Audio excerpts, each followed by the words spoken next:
Hello everyone, welcome to the channel E planet. मेरा नाम है साइमन और मैं हूं आपका टीचर। चलिए फिर से शुरू करते हैं वही वोकैबुलरी की सीरीज और उसी को कंटिन्यू करते हुए आज का मैं एक लेक्चर आपको डिफरेंस में बताऊंगा। दो वर्ड्स है, उन वर्ड्स के बीच का जो डिफरेंस है वो आप आज के इस लेक्चर में सुनेंगे।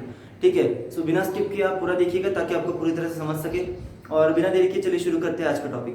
सो बेसिकली आज का जो मेन टॉपिक है वो है डिफरेंशिएशन, मतलब डिफरेंस देखते हैं हम दो शब्द के बीच में। ठीक है, तो सबसे पहले हेडिंग डाल देते हैं कि डिफरेंस करते हैं।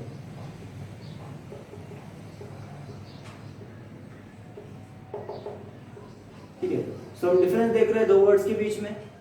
ठीक है, सो जो पहला वर्ड है वो पहला वर्ड है एक्सेप्ट, ACCEPT। और दूसरा जो वर्ड हम देखते हैं वो वर्ड है एक्सेप्ट, EXCEPT।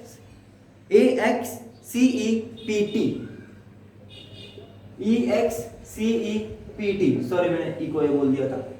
ठीक है, हम देखते हैं कि ये बहुत ज्यादा कंफ्यूजिंग वर्ड्स है क्योंकि बहुत माइन्यूट डिफरेंस है इनमें कि प्रोनाउंसिएशन में। नहीं, क्या मीनिंग तो दोनों के अलग है, वो अलग बात है, लेकिन जो प्रोनाउंसिएशन है उसमें बहुत ही माइन्यूट डिफरेंस है। सो इसकी वजह से इसको समझना थोड़ा मुश्किल हो जाता है। ठीक है, मतलब प्रोनाउंसिएशन में आप कभी गलती से एक्स की जगह अगर सी डाल देते हैं तो एक्सेप्ट हो जाता है, एक्सेप्ट हो जाता है। ठीक है, तो उसकी वजह से थोड़ा डिफरेंस आता है और समझ में भी प्रॉब्लम जाती है, लेकिन इस बार हम उसको अच्छे से पकड़ लेंगे। ओके, तो सबसे पहले हम देखते हैं एक्सेप्ट को। तो इसका मतलब होता है कि टू एग्री विथ, इसका मीनिंग है कि टू एग्री। ठीक है, हम इंग्लिश में बात करते हैं, पहले इंग्लिश में देख लेते हैं। ठीक है, so the meaning of accept and this word is to agree. ठीक है, और इसको हम हिंदी में देखने गए तो इसको हम बोलेंगे मान लेना। मान लेना मतलब मराठीमध्ये म्हणतात का मान घेणं, म्हणजे मान द्यायचं नाही। मान मतलब मराठी में गला होता है। ठीक है, सो हिंदी में मान लेना मतलब किसी चीज को स्वीकार कर लेना। ठीक है, मान लेना। और अगर हम इधर देखते हैं एक्सेप्ट को, तो एक्सेप्ट का मतलब होता है कि नॉट इंक्लूडिंग समथिंग, समवन और समवन। ठीक है, not including something, someone, okay, अथवा somebody। इसका मतलब ऐसा होता है कि सिंपल में देखा जाए, so not including something, someone, somebody मतलब कि किसी एक व्यक्ति को, किसी एक वस्तु को या फिर किसी चीज को आप बात करते हुए उसको मानते ही नहीं है, उसको निकाल देते अपनी बात से। जैसे कि मैंने बोल दिया कि मुझे पपीता, संतरा मतलब कुछ फ्रूट्स पसंद है। ठीक है, और या फिर मैं ऐसा बोलता हूँ कि मुझे सारे फ्रूट पसंद है लेकिन मैंगो पसंद नहीं है। ठीक है, मैं उसको कैसे लिखूंगा? मैं उसको ऐसे लिखूंगी, I like all the fruits accept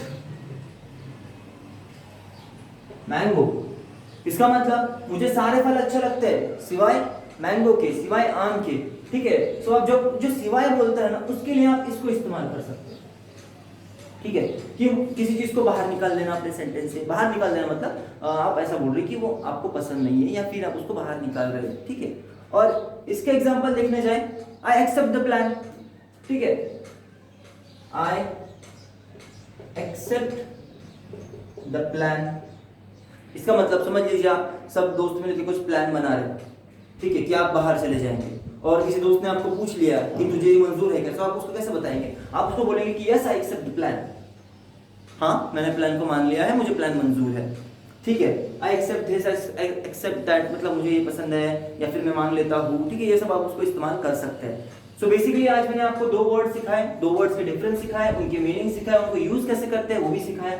सो ये हो गया डिफरेंस क्लियर। यहाँ पे हो गया उनके बीच का जो मीनिंग में डिफरेंस होता है। यहाँ पे हम मीनिंग देख सकते हैं, मीनिंग।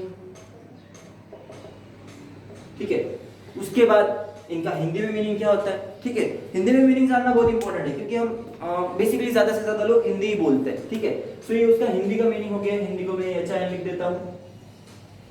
ठीक है, और उसके बाद इनके दोनों के एग्जांपल्स, तो ये जो हो गए ये, ठीक है, ये इसका एग्जांपल हो गया और ये इसका एग्जांपल। ठीक है, सो बेसिकली मैंने आपको दो वर्ड्स के डिफरेंस बता दिया है। ठीक है, उनमें जो मीनिंग में या फिर प्रोनाउंसिएशन में डिफरेंस है वो भी बता दिए।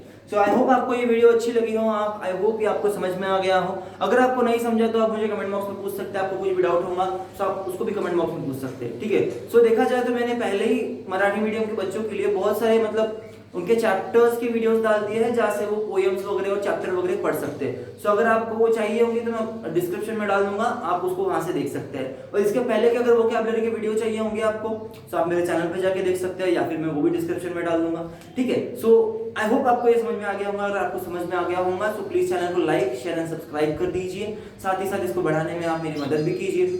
ठीक है, so basically this is Simon Chandy signing off. Thank you so much for my lecture.